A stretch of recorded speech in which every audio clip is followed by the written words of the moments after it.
Her name is Carla Hayden. She was fired by President Trump.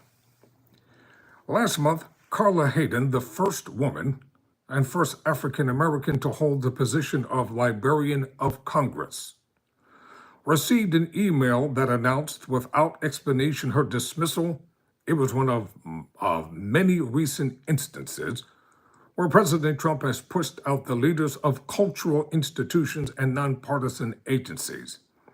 Now librarians and academics, the so-called, quote, quiet types, end quote, are speaking out loudly in support of Hayden.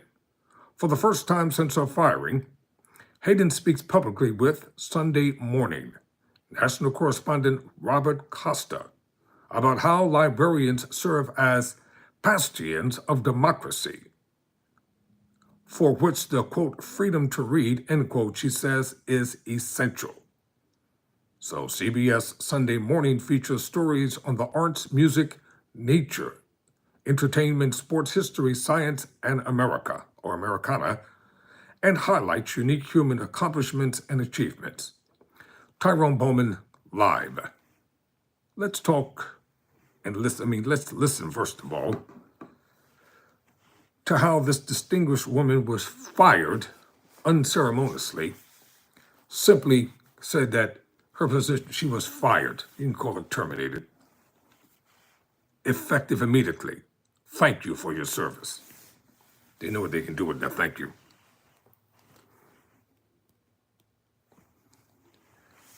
This administration is being run like a corporation, not a government.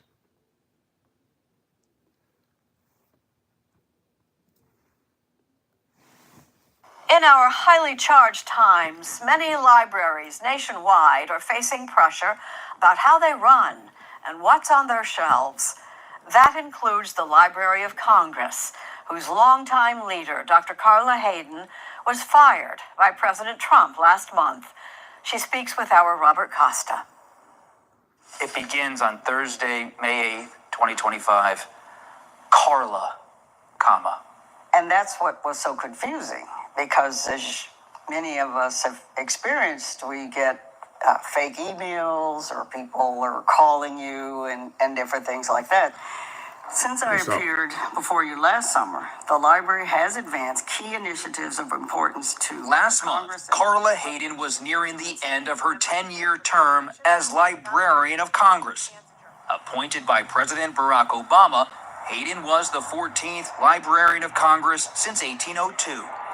She was a history maker. So help me God. The first woman and first black person to hold the job. Thank you. Then, on May 8th, Hayden received an email. On behalf of President Donald J. Trump, her position was terminated, effective immediately. I was never notified beforehand and after. No one's reached out to you from the White No one has House? talked to me directly at all from the White House. No one's given you a phone call from the administration? No. I've received no communication directly, except for that one email, Carla. That's it. That's the only communication. It ends with one missive. That's electronic. That's it. That was it. There have never been any issues between you and President Trump. There's never been a feud. No, or any other administration. This wasn't personal in any way. No. I don't think it was personal. Do you think it was about power? I don't know what it was about, frankly. Hayden's firing is seen by many as part of a broader story.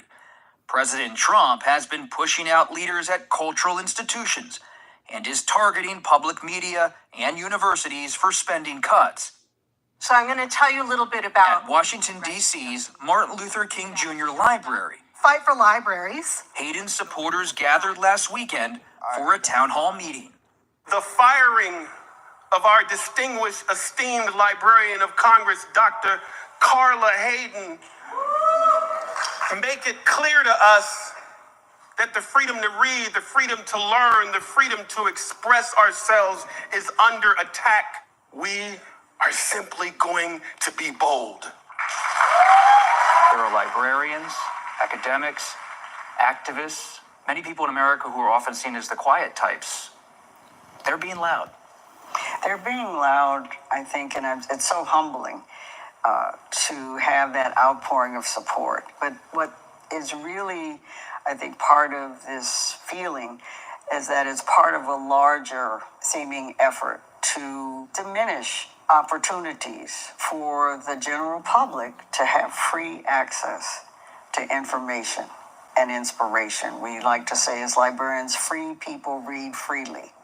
And so there's been an effort recently to quench that. I'm sure you'll hear White House Press Secretary Caroline Leavitt has addressed Hayden's dismissal. We felt she did not fit the needs of the American people. There were quite concerning things that she had done at the Library of Congress in the pursuit of DEI, and This is total BS. She can read that garbage. She can read that crap. Dr. Carla Hayden was fired for one reason and one reason only. Because she's a woman, because she's a black woman. Point blank. I don't believe anything coming out of this woman's lying mouth. That's the crap that she's forced to stand up there and read. putting inappropriate books in the library for children. Did you She's feel a the White liar. House was smearing you in some way by saying you're putting inappropriate books out there for children?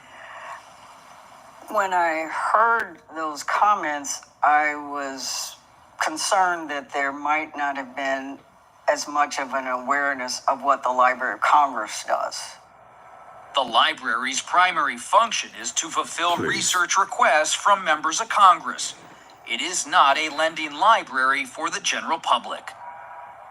The White House press secretary using the term DEI, diversity, equity, inclusion. When you hear that, as one of the most prominent black women in the United States, what do you hear? It's been puzzling in many ways to think about being inclusive as a negative. What's that all about? I don't know, because when you think about diversity, you can put it to its lowest level. It's wonderful to have options when you go and get ice cream. You know, you can, this one likes strawberry, this one likes pistachio in it, you know, and I would stay with the chocolate. Dr. Carla Hayden is just being nice, but I'm just going to be very blunt. They want an all-white cabinet in all-white America. They don't care if the white folk are qualified, not qualified, as long as they're white and as long as they do what they are told to do. That's the bottom line.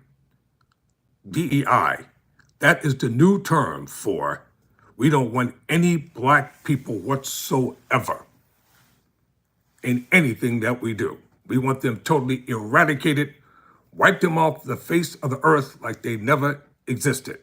But all this will come back to haunt them at the polls. And believe me, it's all going to change. Let's say.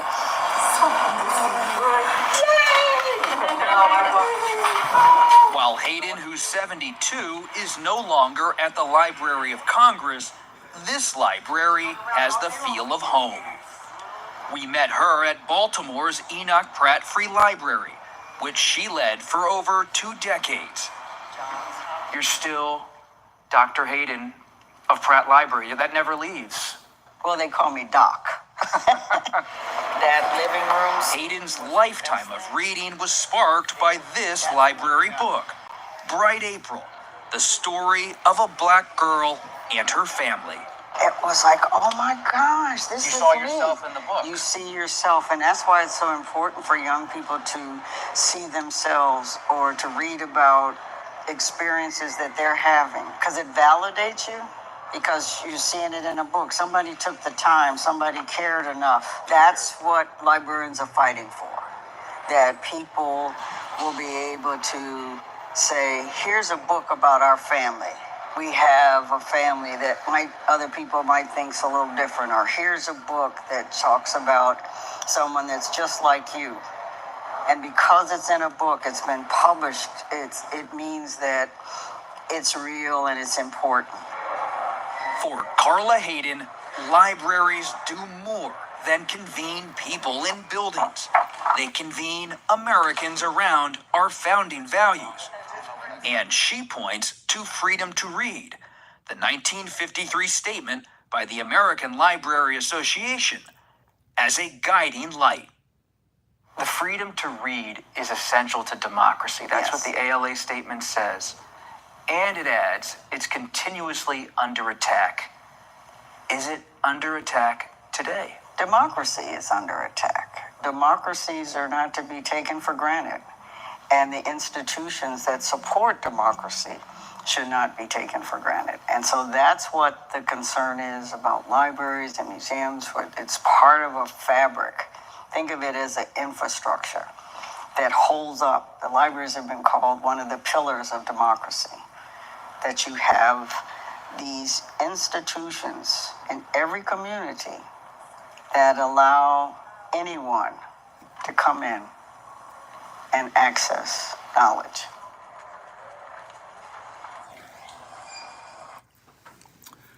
I'll tell you what's DEI. Hiring people who are incompetent simply because they're white. Now that's DEI. How about all those books written by John Steinbeck and Walt Whitman and all the other noted essayists and racists of their time, where they use the N-word like it's free government cheese being given out? Never stop reading, never stop learning, never stop growing, never surrender, never quit.